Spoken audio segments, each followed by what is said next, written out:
The next one more IoT access technology protocol stack, that is LoRaWAN.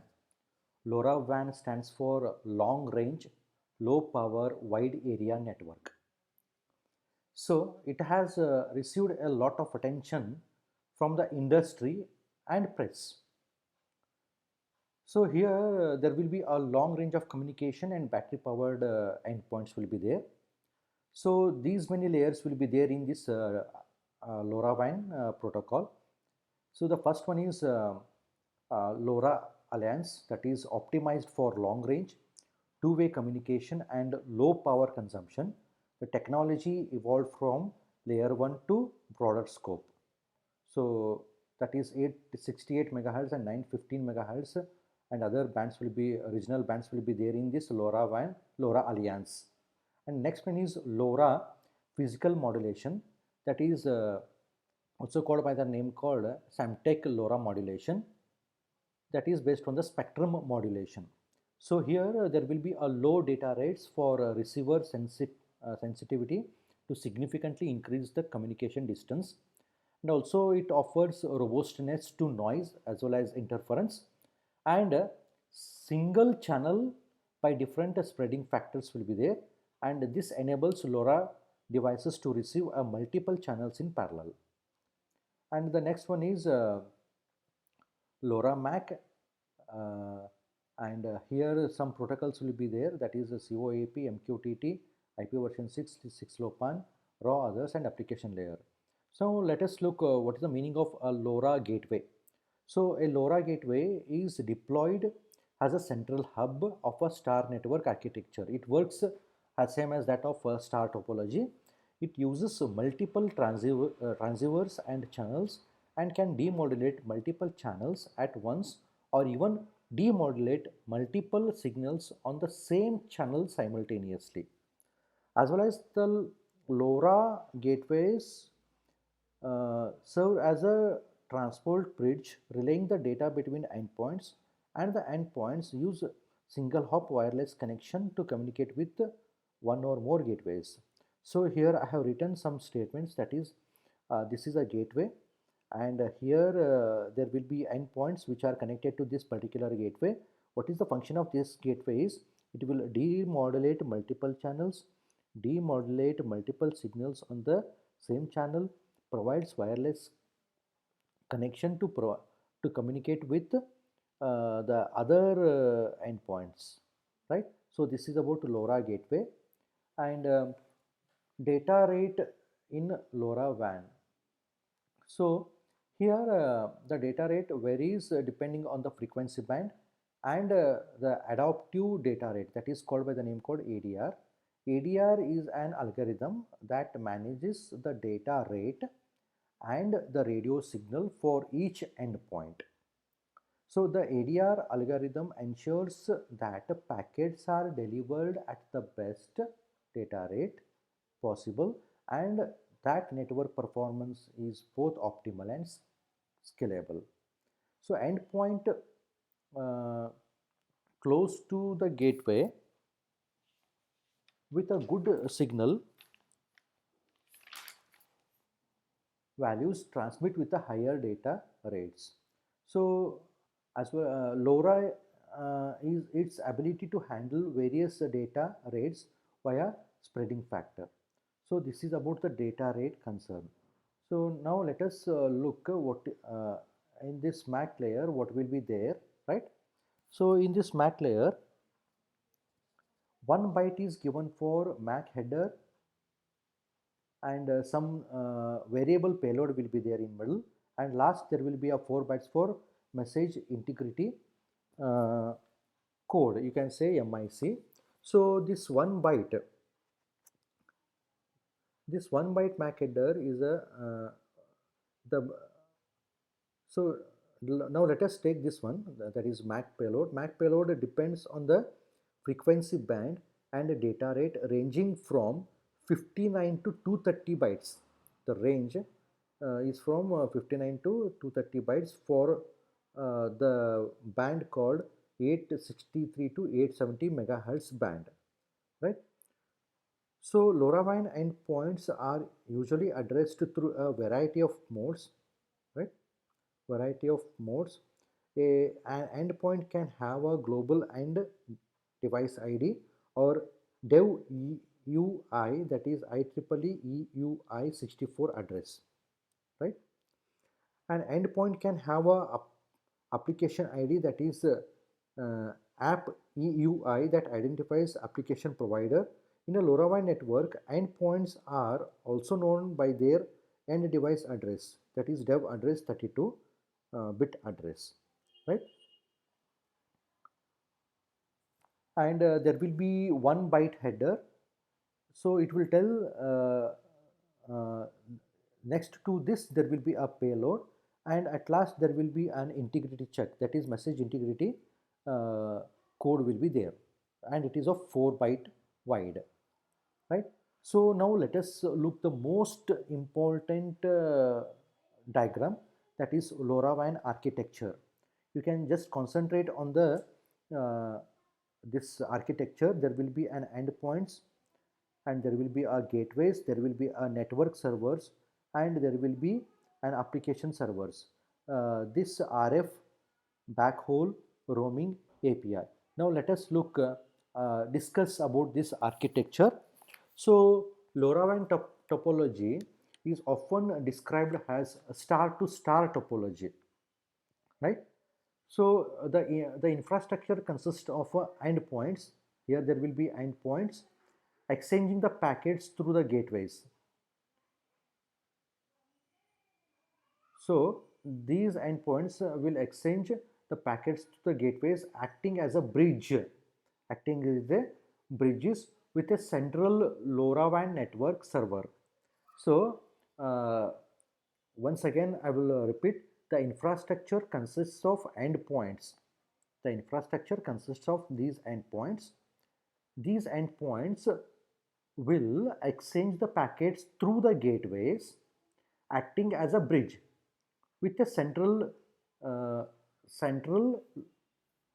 acting exchanging the packets through the gateways, acting as a bridge with a central LoRaWAN network server. Gateways connect to the backend network. So these gateways will connect the backend network using the standard IP connections. Using the standard IP connections, and endpoints communicate directly with one or more gateways. So next comes the LoRaWAN endpoints transport their selected application data, over the LoRaWAN MAC layer on the top of one of the supported physical layer frequency band.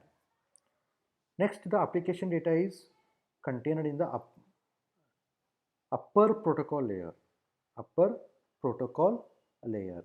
So here what happens is, the application data which is there in the endpoints, that will be given to the LoRaWAN radio physical layer through the radio frequency range, and that will be given to the LoRaWAN MAC devices, that is gateway, through the backhaul medium, that the data will be given to the application server through the IP transport layer. The application data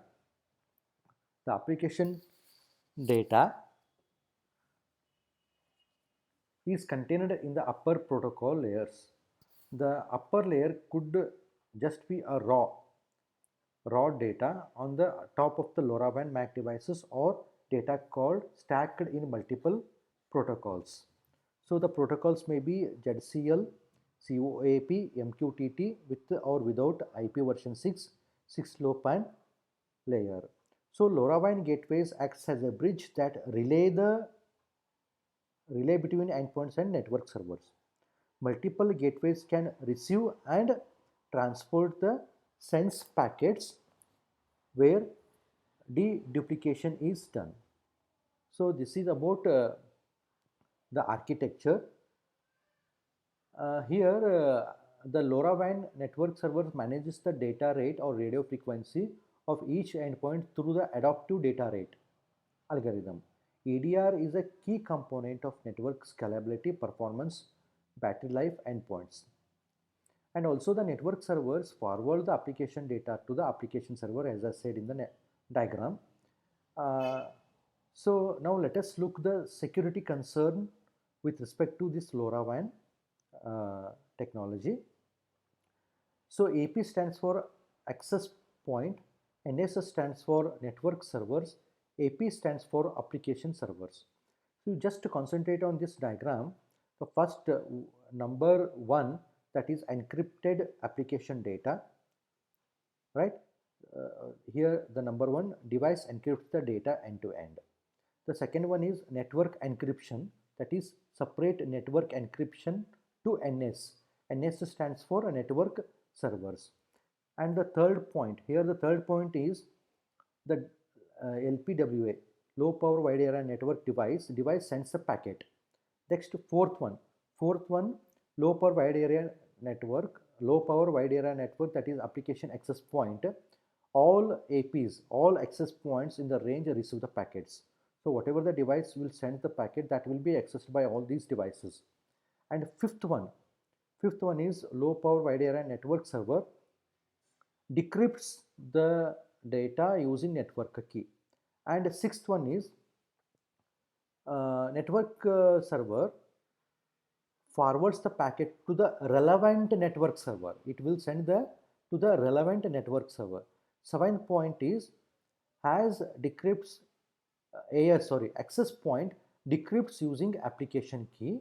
And the last one, that is eighth one, here the eighth one, network server selects the best access point for return transmission. So this is about the security part of LoRaWAN technology. And the last layer, that is this application support layer, interfaces the lower portion of the stack dealing with the networking of Zigbee devices with higher layer applications. And Zigbee predefines many applications profile for certain industries, and vendors can optimally create their own custom ones at this layer. So this is about the LoRaWAN IoT access technology. And here there is a last topic, how the classification of LoRaWAN devices taken place. The class A, there are three classes again, class A device, class B device, class C device. So you can just go through the statement, it is very simple.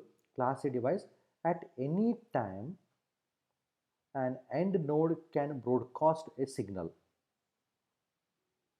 After this, you just go through the diagram. Here transmission, here receive, here receive. Node uplink transmission. It will be for a t1 seconds, and from that slot 1 will be received, and from a t2 the slot 2 will be received. So at any time an end node can broadcast a signal. After this uplink transmission, the end node will listen for response from the gateway. At the end node opens two receive slots at T1 and T2. You can see here at T1 slot 1 will be opened, and at T2 slot 2 will be opened. The gateway can respond within the first receive slot or the second receive slot, but not both. So this is class A. And in class B, just go through the diagram. Here there will be a beacon message, and in class A node transmission, this is about class A. As you can see the diagram, node transmission, RX slot 1, RX slot 2, this is a class A, and here RX, RX, RX up to dot dot dot RX, and there will be a beacon again. So let us look the diagram and the statements simultaneously. In addition to class A receive slots, class B device opens extra receive slots at the scheduled time. You can see here, in addition to this class A, class B, what it does, it will opens extra receive slots. You just go through the diagram, RX, RX, RX, RX, RX, like that. In second point, the end node receives a time synchronized beacon from the gateway. So at endpoint, the beacon message will be sent from the gateway, allowing the gateway to know when the node is listening. A class B device does not support device C functionality. So this is about class B. Then class C, you can see the diagram. Here it's of a class A, and Rx remains open until the next uplink, that is no transmission, last one. So in addition to class A receive slots, a class C device will listen continuously for the response from the gateway, right? A class C device does not support device P functionality. So this is some brief description about the LoRaWAN device classification, and this is the topic for LoRaWAN access technologies and device classification. Thank you.